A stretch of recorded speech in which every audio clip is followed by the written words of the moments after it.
आप सभी का स्वागत है तो पूरे प्रेस कॉन्फ्रेंस में।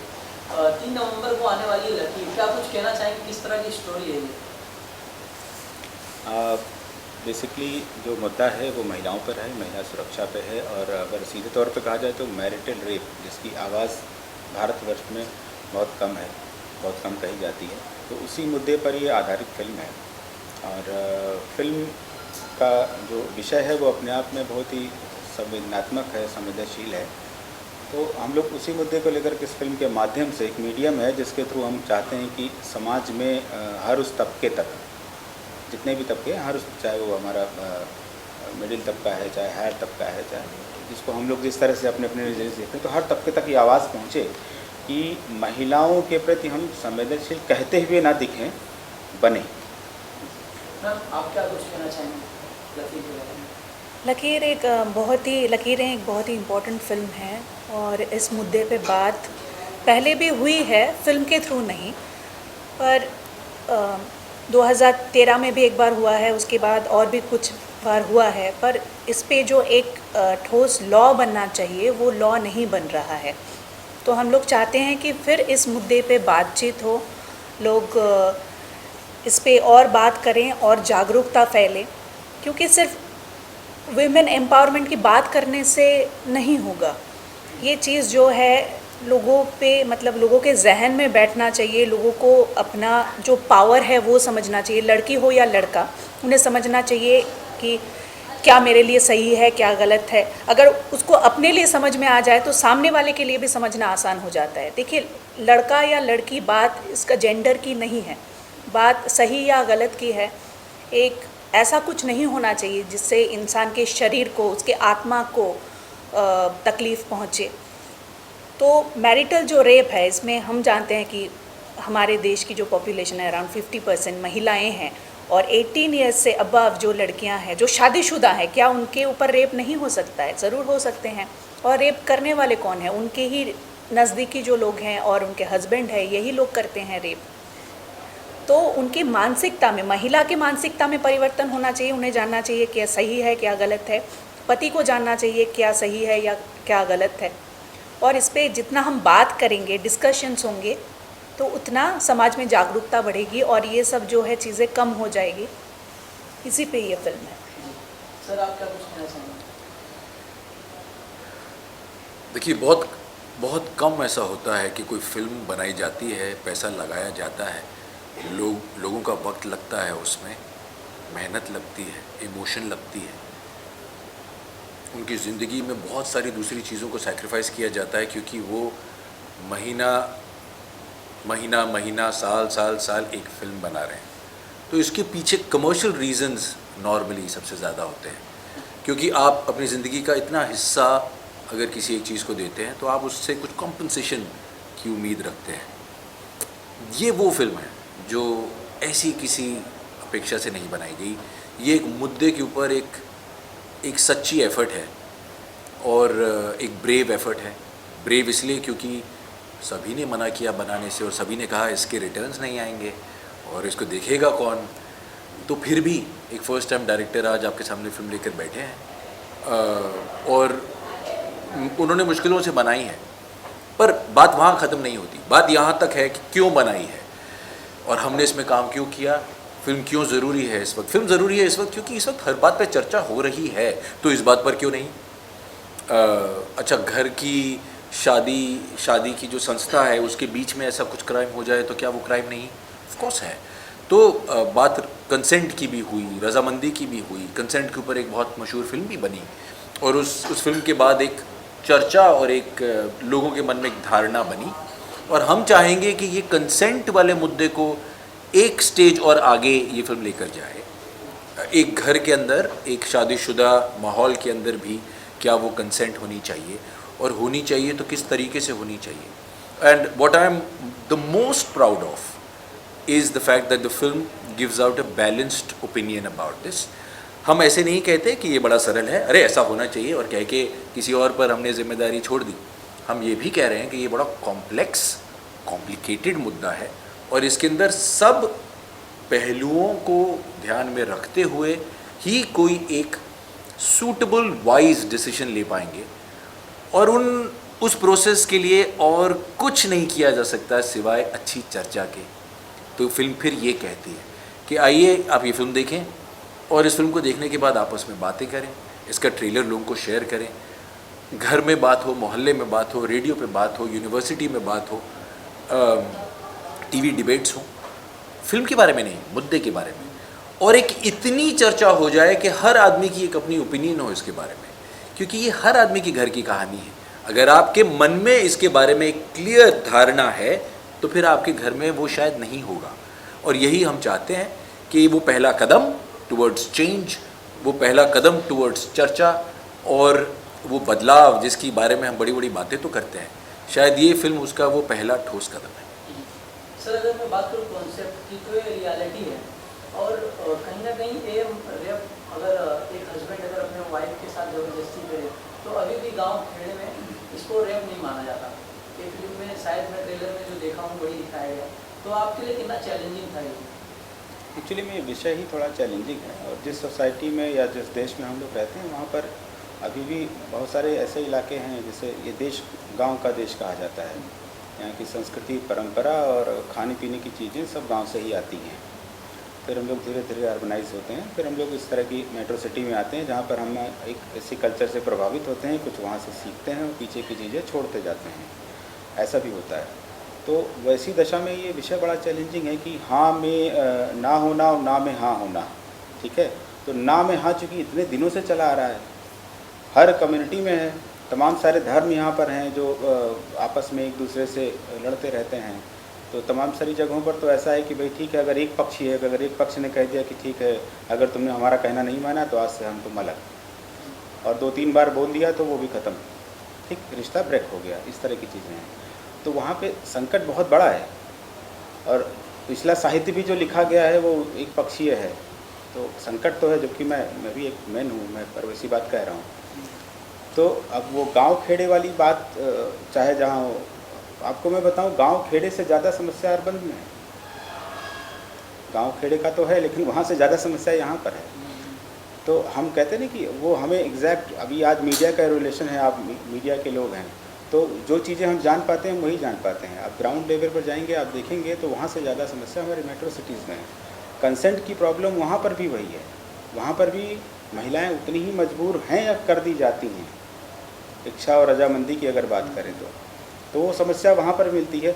और एक छोटा सा आर्टिकल एक आया था टाइम्स ऑफ इंडिया में, तो वहाँ से मेरे दिमाग में आया कि भाई ये कॉन्सेप्ट हो सकता है कि फिर ये धीरे धीरे इतनी बड़ी फिल्म का इसने प्रारूप ले लिया, और इसमें इतने अच्छे अभिनेता गौरव चोपड़ा जी, आशुतोष राणा जी, विदिता वाघ, टिया वाजपेयी, इन लोगों का अभिनय, उसके थ्रू आपको कैरेक्टर और समाज की हर तबके की बातचीत देखने को मिलेगी, है ना, कि किस तरह से लखनऊ या उसके आसपास के कुछ रियल कैरेक्टर्स वो आपको देखने को मिलेंगे कि ठीक है गांव में होता है तो ऐसे होता है।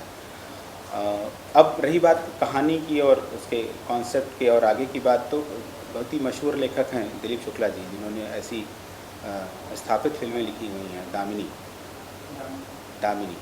तो वो दामिनी के बाद लकीरें, उन्होंने ऐसा कहा कि दामिनी के बाद हमारा एक दूसरा ऐसा एक स्थापना जैसा काम होगा कि वो लकीरें होगा। ये उनका कहना था, मेरा नहीं है। दामिनी तो बहुत मिल गया था। हाँ जी, तो वो उन्हीं का कहना था कि मैं दामिनी के बाद अगर कोई फिल्म लिख रहा हूँ उस लेवल की, तो वो लकीरें हैं।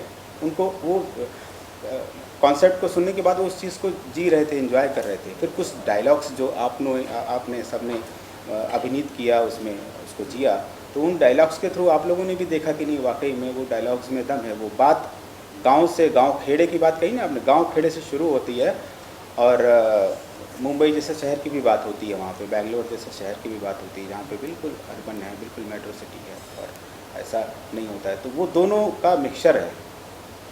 और वो शहर लखनऊ, जहाँ आपको शहर भी मिलेगा, गांव भी मिलेगा, पुरानी संस्कृति भी मिलेगी, कल्चर भी मिलेगी, आर्किटेक्चर भी मिलेगा, डांस और म्यूज़िक भी मिलेगा।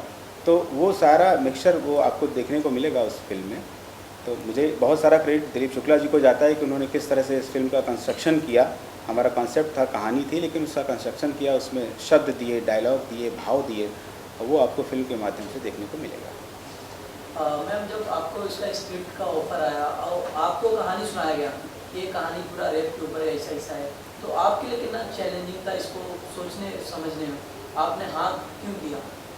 मुझे लगा था ये फ़िल्म बहुत ही एक सोशली रेलेवेंट फ़िल्म है और इस पे बातचीत होना बहुत ज़रूरी है।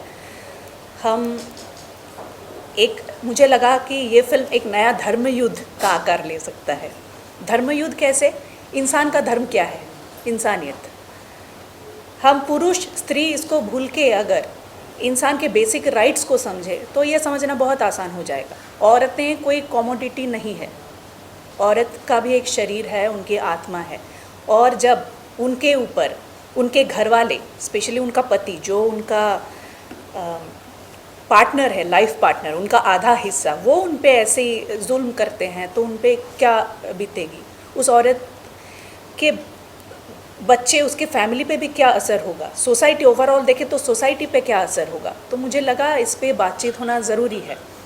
और महाभारत के युद्ध, द्रौपदी जी को जब उनका वस्त्रहरण हुआ था, वहाँ भी कंसेंट की ही बात थी, है ना? तो ये कहना गलत है कि सिर्फ गांव में ही ये सब होता है, शहर में नहीं होता है। और आजकल की महिलाएं ये सब लॉज सिर्फ मर्दों को एक्सप्लॉइट करने के लिए ही करेंगे, ऐसा देखा गया है। औरतें ससुराल जाते हैं, फिर पैसा लेके, मतलब डिवोर्स फाइल करके एलिमोनी लेके आ जाते हैं। पर हमारे देश में महिलाओं को पहले से ही बहुत सम्मान दिया जाता है। बीच में क्या हुआ पता नहीं, हम औरतों को सम्मान देना भूल गए। इंसान को सम्मान देना भूल गया है। सब अपने ओपिनियंस देते हैं, सब बहुत जजमेंटल हो गए हैं, पर खुद को सम्मान देना और सामने वाले को सम्मान देना लोग भूल गए हैं। तो ये सिर्फ पुरुष या नारी की बात नहीं है, ये सिर्फ महिलाओं पे अत्याचार की बात नहीं है, ये सबको सम्मान देना, उनके जो पर्सनल जो स्पेस है उसको रिस्पेक्ट देना, उसकी बात है। कहाँ वो लकीर खींचना चाहिए, कहाँ आपको वो सीमा लांघना नहीं चाहिए, कहाँ वो लक्ष्मण रेखा है, उसको समझना चाहिए। इस पे बातचीत होना चाहिए। जब तक बातचीत नहीं होगी वो जागरूकता नहीं आएगी। तो इसीलिए मुझे लगा ये फिल्म का पार्ट होना, हिस्सा होना बहुत ज़रूरी है। गौरव जी, जब आपको इसका स्क्रिप्ट सुनाया गया तो आपको क्या रिएक्शन था? सर ने दिलीप जी का नाम लिया। दिलीप जी एक बहुत ही रिस्पेक्टेड राइटर हैं। दामिनी के अलावा भी बहुत सारी बड़ी बड़ी फिल्में उन्होंने लिखी हैं। दबंग लिखी थी जब हमारी मुलाकात हुई उसके कुछ वक्त पहले। तो उन्होंने अपने तरीके से मुझे एक नरेशन दिया था और वो नरेशन बहुत ही मज़ेदार था, क्योंकि उसमें कुछ ऐसे मज़ेदार से डायलॉग्स और मोमेंट्स थे जिसमें मुझे कैरेक्टर जो है उसकी अलग अलग शेड्स दिख गए। तो वो एक बहुत चैलेंजिंग और मज़ेदार प्रोसेस होता है एक एक्टर के लिए, जहाँ पे आपको पहली नरेशन में ही ये किरदार कैसा होना चाहिए, इसके अलग अलग क्या क्या शेड्स होंगे, इसकी पर्सनैलिटी के अलग अलग क्या क्या लेयर्स होंगे, वो पहली नरेशन में ही दिख जाए। तो वो एक बहुत बड़ा अट्रैक्टिव बात हो जाती है, क्योंकि आप स्ट्रेट अवे खुद को उस रूप में देखने लगते हैं। मुद्दा बहुत सेंसिटिव था। मैंने थोड़ा वक्त लिया इसको आंकने में कि क्या हम इस मुद्दे के ऊपर एक ऑनेस्ट एफ़र्ट कर रहे हैं, एक सिंसियर एफ़र्ट कर रहे हैं, या मुद्दे के बहाने से एक फ़िल्म बनाने की कोशिश कर रहे हैं। जब मुझे ऐसा लगा कि ये बहुत ऑनेस्ट और सिंसियर एफ़र्ट है, सब बहुत अच्छी नीयत से ये पिक्चर बनाना चाहते हैं, तब मैंने झटपट हाँ कर दी। Of course for an actor, जब आप एक ऐसा रोल प्ले करते हैं जिसमें बहुत सारे शेड्स हों, कभी कभार आपके मन में ये थोड़ा सा छोटा सा एक डर आ जाता है कि अरे लोग क्या कहेंगे। और फिर मैंने खुद को वही जवाब दिया कि इसी बात के लिए तो फिल्म बना रहे हैं कि लोग क्या कहेंगे वाला पॉइंट होना ही नहीं चाहिए। आपको जो ठीक लगे, आपको वो करना है, कहना है, वो आवाज़ उठानी है। तो जब हम अब इस फिल्म के ज़रिए भी वही बात कह रहे हैं, तो मुझे इस रोल को हाँ करते वक्त भी वैसा ही सोचना चाहिए कि अगर इस मुद्दे के साथ मैं अलाइन करता हूँ तो मुझे मेरी आवाज़ भी उसके साथ अलाइन करनी चाहिए, और जितना शोर मैं मचा सकता हूँ मैं भी उस आवाज़ के साथ मिला दूँ। अब रख दो।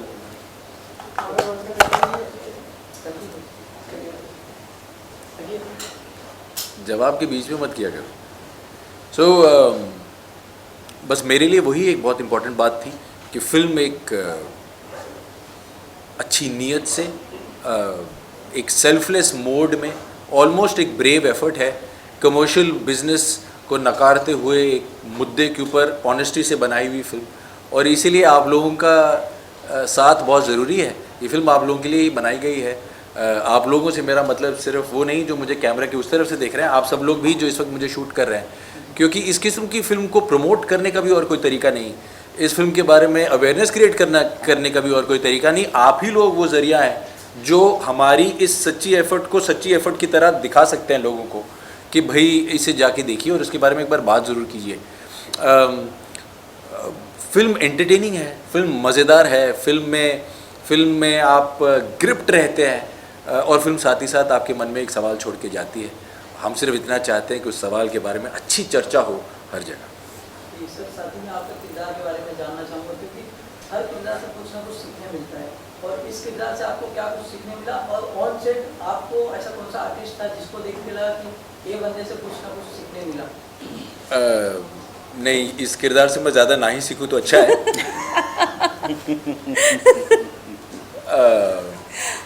पर इस किरदार से मुझे कुछ सोचना, कुछ मैंने देखिए, जब आप एक किरदार प्ले करते हैं तो कुछ वक्त के लिए आप वैसे हो जाते हैं।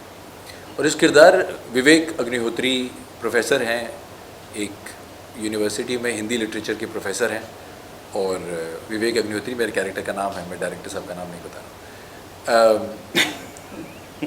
नहीं, बता देना ज़रूरी है। हाँ, विवेक दामोदर अग्निहोत्री। तो विवेक दामोदर अग्निहोत्री। पर मेरे ससुर साहब आ गए। But you know the whole point really was that इस कैरेक्टर के इतने सारे शेड्स हैं, और ये बहुत खूबसूरती से वो पुराना इंडिया और नए इंडिया के बीच के मर्द को रिप्रेजेंट करता है। पढ़ा लिखा है, इज्जत है, हर चीज़ अच्छी करता है, पर उसकी कुछ सोच में अभी भी वो पुरानी प्रॉब्लम है जिसे उसने ना एक्सेप्ट किया है, ना वो मानना चाहता है। जिस पत्नी से वो कोर्ट में लड़ रहा है, उसी पत्नी की खातिर अपने लॉयर से जाके झगड़ा करता है कि मेरी पत्नी से ऐसे क्यों बात की कोर्ट में। There is no single layer to this. उसका प्यार अपनी जगह है, पर उसकी सोच में प्रॉब्लम है। उसको लगता है कि अगर मेरी शादी हो गई तो अब ये मेरी प्रॉपर्टी है। तो ये जो पुरानी इंडियन सोच है, विवेक दामोदर अग्निहोत्री उस सोच का रिप्रेजेंटेटिव है कि चाहे हमारा समाज कितना भी डेवलप हो गया हो, कुछ ऐसी बातें अभी तक चेंज नहीं हुई। और जब आप फिल्म में देखेंगे तब आप देखेंगे कि कैसे उसकी सोच में उस बात का फ़र्क पड़ता है और कैसे वो इस प्रोसेस से गुजरता है।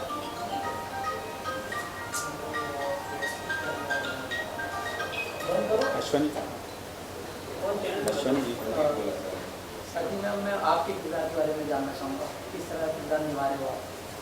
गीता विश्वास एक एडवोकेट हैं और साथ में सोशल एक्टिविस्ट भी हैं। बहुत ही स्ट्रॉन्ग कैरेक्टर है, और सबसे स्ट्रॉन्ग जो है उसकी हिंदी है। और इसलिए मैं बता रही हूँ क्योंकि मेरे सारे डायलॉग्स आशुतोष राणा जी के साथ है, और हम सब जानते हैं वो हिंदी के एक दिग्गज ही कह सकते हैं, और उनके जैसे हिंदी बोलना बहुत ही मुश्किल है। हम लोग सब जो हिंदी बोलते हैं ना, करप्ट हिंदी है। हिंदी में वो क्या कहते हैं, हिंदी अंग्रेज़ी मिला के खिचड़ी लैंग्वेज में बात करते हैं, पर वो एकदम शुद्ध हिंदी में बात करते हैं। तो उनके साथ उसी तरह से और उतने ही कॉन्फिडेंस से एक्टिंग करना मुश्किल था। और बहुत ज़्यादा वैसे मुझे मुश्किल का सामना नहीं करना पड़ा, क्योंकि डायलॉग्स बहुत अच्छे थे, स्क्रीन प्ले और डायलॉग। मेरा कैरेक्टराइजेशन बहुत अच्छा था, इसलिए ज़्यादा मुश्किल नहीं हुई। पर हाँ, कॉन्फिडेंस की कमी आ रही थी, तो आशुतोष जी और दुर्गेश जी और गौरव जी सब ने थोड़ा सा कॉन्फिडेंस बढ़ाया। बाकी मुश्किल नहीं रहा, वैसे कर लिया मैंने। दुर्गेश जी, आपका किस तरह का जर्नी था, क्या एक्सपीरियंस था? आई थिंक जब दिलीप जी ने फिल्म मतलब जब आप लखनऊ से चले और फिर ट्रेन में बैठे और फिर मुंबई आए, और जर्नी में रास्ते में चाय क्या पिए आपने, और हाँ तो अश्विनी जी को ज़रा बोलिए। अगर हम बात करें हमारी जर्नी की, तो जब फिल्म हमने शुरू किया तो हमें लग रहा था कि ये बहुत बड़ी चुनौती है। और अगर देखा जाए तो बाय प्रोफेशन मैं पहले अध्यापक हुआ करता था, टीचर। बड़ा मुश्किल था मेरे लिए कि दिलीप जी का स्क्रीन प्ले हो और इतने इस तरह के स्थापित अभिनेता, उनके अभिनय के आगे मेरा निर्देशन। लेकिन एक जो कॉपरेशन मिला ना ऐसे स्थापित कलाकारों का, तो उस कॉपरेशन के थ्रू, आप सभी के अभिनय के थ्रू हम अच्छे से इस विषय को जज कर पाए और समझ पाए कि इसको अच्छे से हम समाज में ला सकते हैं, और एक कोशिश हमारी पूरी हुई। और विषय भी पहली फिल्म का इतना सेंसिटिव हो, इतना चुनौती भरा हो, तो डर तो होता है। लेकिन हाँ, क्योंकि थोड़ा मेरा पढ़ने पढ़ाने का राब्ता रहा है तो अच्छा था, जर्नी अच्छी थी। संघर्ष तो अपनी जगह है, लेकिन हाँ, आज आपके सामने है एक प्रोडक्ट, बस इसी बात की खुशी है। हम चाहते हैं ये लोगों तक पहुँचे। आप तीनों से मैं एक कहना चाहूँगा, क्या मैसेज देना चाहेंगे आप अपने पेरेंट्स को? प्लीज़ आप बोलिए। देखिए, हमारे देखा जाए तो मैं पूरे जनमानस को यही मैसेज क्या दूंगा, मैं एक अपील करूंगा कि, और ख़ास तौर पे आप सभी मीडिया कर्मियों को, मीडिया के सभी, चाहे वो डिजिटल मीडिया है, चाहे रेडियो है, चाहे टीवी है, कोई भी माध्यम है, सभी मीडिया कर्मियों से मैं अपील करूंगा कि मीडिया एक ऐसा ज़रिया हो सकता है जो लोगों तक ये इस विषय को फिल्म के रूप में पहुंचा सके। लोग इसको देखें, अपने विचार रखें, सकारात्मक, विपरीत विचार, जिस तरह के भी उनके भाव हैं उनको रखें और खुल के बताएं कि उनको कैसा लगा, ये मुद्दा सही है या नहीं है, ये प्रेजेंटेशन करने का जो तरीका है वो सही है कि नहीं है। कोई भी जो उनका पक्ष हो उसको खुल के रखें। मेरा पूरी तरह से मैं सबका स्वागत करता हूं और मैं चाहूँगा कि प्लीज़ ये आप लोग सभी तक पहुँचाएँ, लोग देखें इस फिल्म को 3 तारीख को, 3 नवंबर को। मैं चाहूँगा टीम आ गई है तो हम लोग म्यूजिक को हाँ।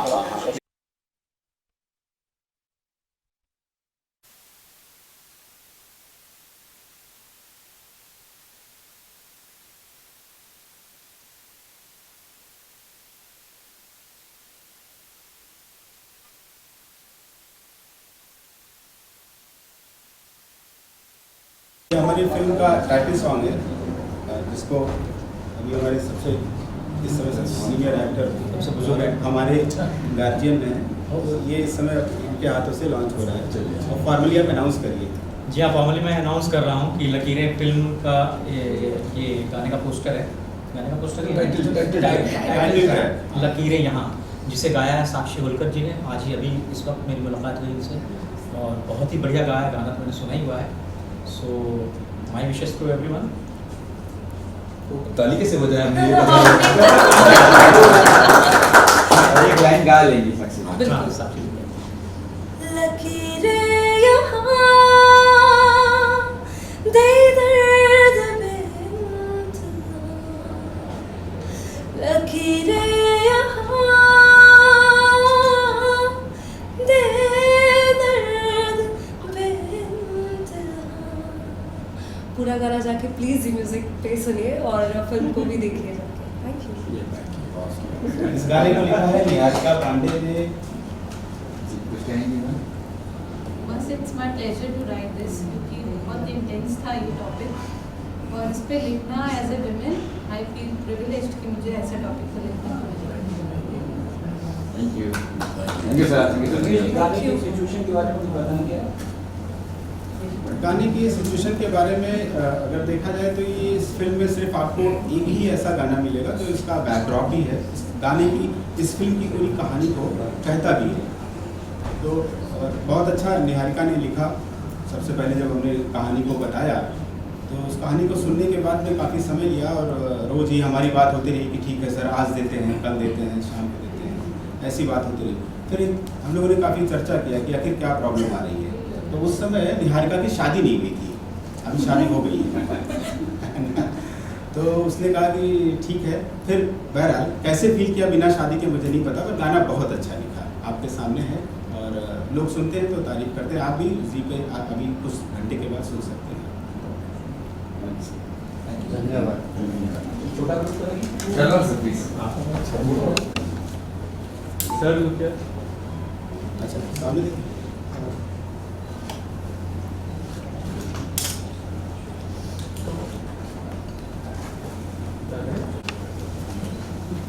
लुकिया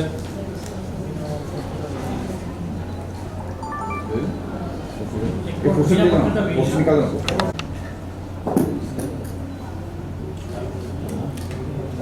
ओके, थैंक यू।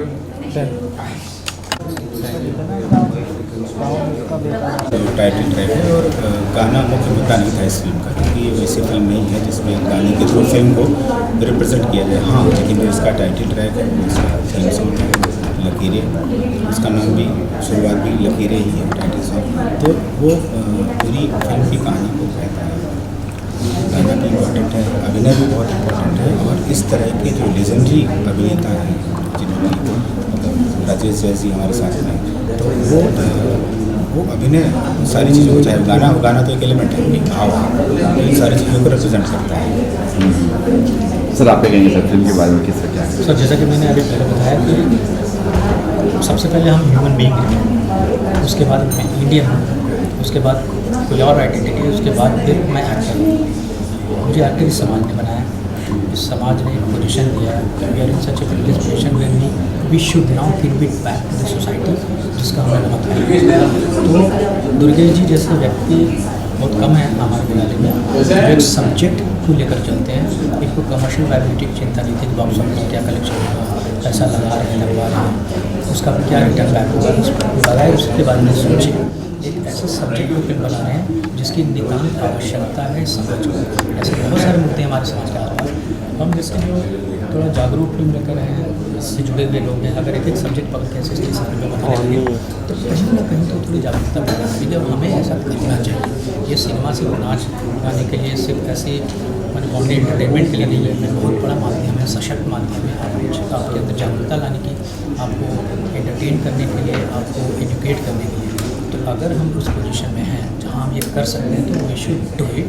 और ऐसे लोगों को हैट्स ऑफ है, दुर्गे जी जैसे लोगों को, जो अपनी ज़िंदगी की इतनी लंबी यात्रा में यहाँ तक का सफ़र उन्होंने किया, कब से इस प्रोजेक्ट में लगे हैं इसको यहाँ तक मतलब पहुँचाने के लिए।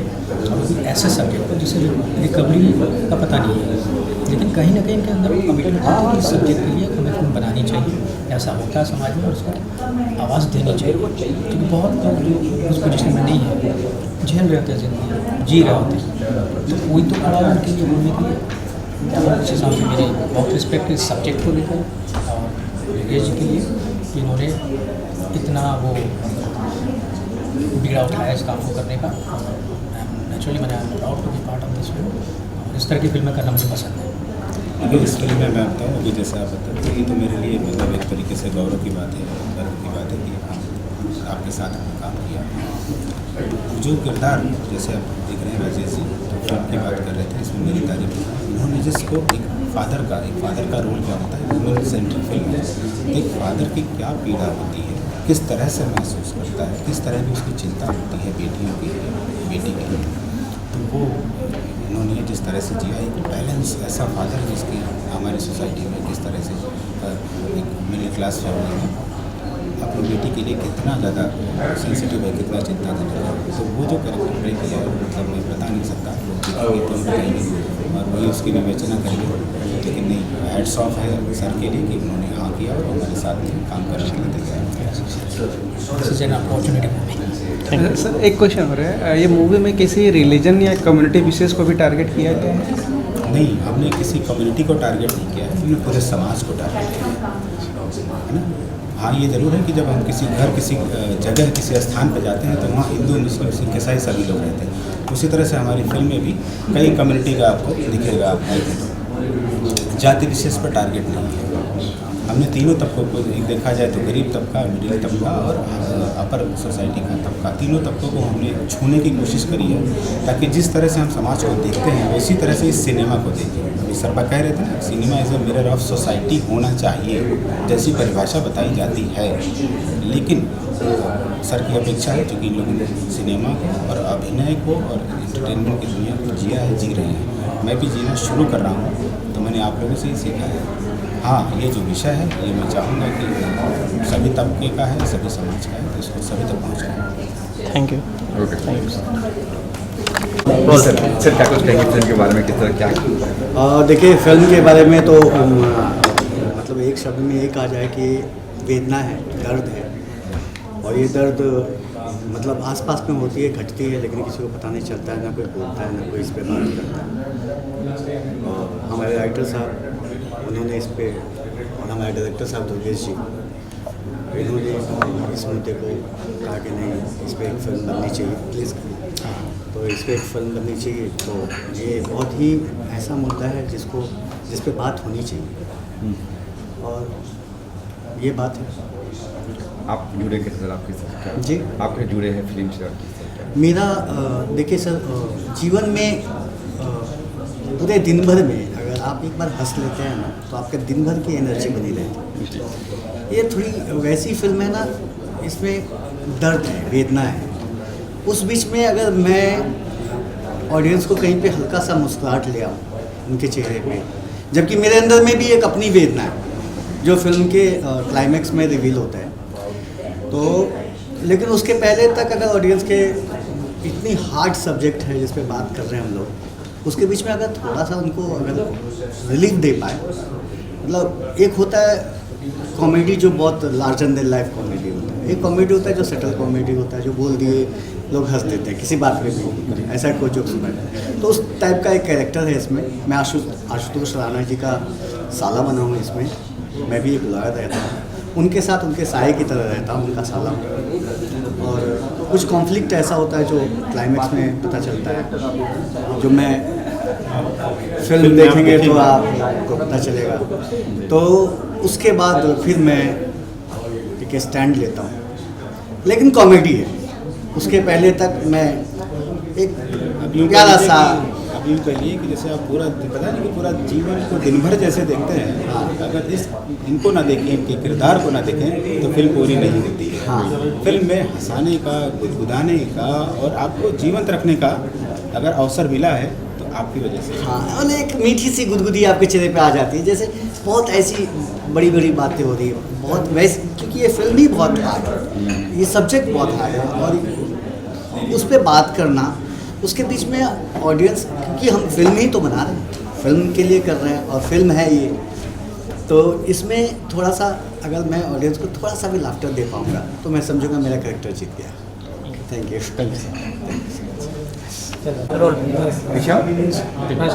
बात करें गाने की, तो बताएंगे गाने के बारे में, किस तरह से आपने शुरुआत हुई गाने की?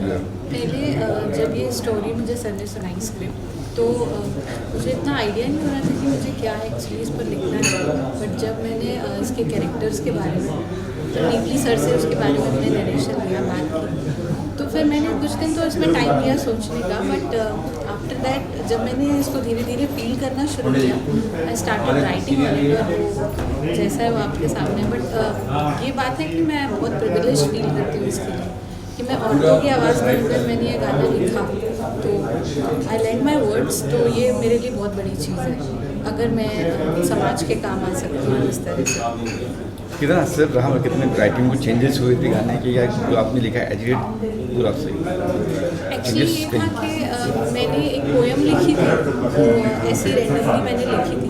आप गाना सुनेंगे तो उसमें एक पार्ट है वो नरेशन का, तो वो मैंने सर को ऐसे ही सेंड किया, मैंने सुनाया, तो उन्होंने बोला कि ये जो है ना, ये एक औरत की आवाज़ है और इसमें बहुत इमोशन है, तो तुम्हें ये कंटिन्यू करना चाहिए, तुम इसी को लेकर लिखो। और फिर मैंने इसी को लेकर कंटिन्यू कर दिया। आपका गाना है, आपका क्या रिएक्शन था, क्या कुछ है गाने के बारे में? बिल्कुल, जो इस गाने में एक दर्द है और एक मैसेज है, और मूवी को देख के, जो ट्रेलर है उसको देख के भी समझ आता है जो विपिन की जो फीलिंग्स है। सो बहुत अच्छा सॉन्ग है, आशा करते हैं आप सभी को पसंद आएगा। सो प्लीज़ जाके सुनिए जी म्यूज़िक कंपनी पे, और विपिन सर ने बहुत अच्छा कंपोज किया है। तो जब हम लोग बैठे थे इस गाने में, तो बड़ा अच्छा से, बहुत बड़ा इमोशनली इस गाने को ट्रीट करा, और बड़ा हैंडल विद केयर वाला जो होता है वैसा सब। ये आपका फर्स्ट सॉन्ग है? पहले कोई सिंगल गाने वगैरह पहले आपका आ चुके गाने, कोई एल्बम वगैरह पहले आप, इसके पहले कोई गाना आपका आ चुका है? हाँ जी, हाँ जी, मेरे इसके पहले मैंने प्लेबैक किया है कैटरीना कैफ के लिए, रकुल प्रीत, आयुष्मान खुराना, और अपना बनाले का जो फीमेल वर्जन है वो भी अभी रिसेंटली मैंने गाया है। आश्रम में भी था मेरा सॉन्ग, तो काफ़ी भगवान की कृपा है, सब कुछ कोशिश कर रहे हैं। स्टूडियो की बात करें हम तो तब क्या कैसा माहौल था गाने जब बन रहे थे, जब गाना तो जैसा मैंने बोला कि बहुत इमोशनली इस गाने को ट्रीट करें, क्योंकि क्या होता है जब हैप्पी सॉन्ग होता है तो ठीक है, लेकिन जब इमोशनली आपको किसी चीज़ में फील करना होता है इमोशन, तो बहुत बड़ा सीरियसनेस से आपको वो काम करना पड़ता है। तो बस वही कोशिश करिए कि इमोशनली आप सभी को, जैसे हमने दिल से गाना बनाया वैसे आपके दिल तक ही गाना पहुँचे, उसी इंटेंशन को लेके काम किया। एक लाइन हो जाएगा। बिल्कुल। लकीरें यहाँ दे दर्द बेइंतहा, लकीरें यहाँ दे दर्द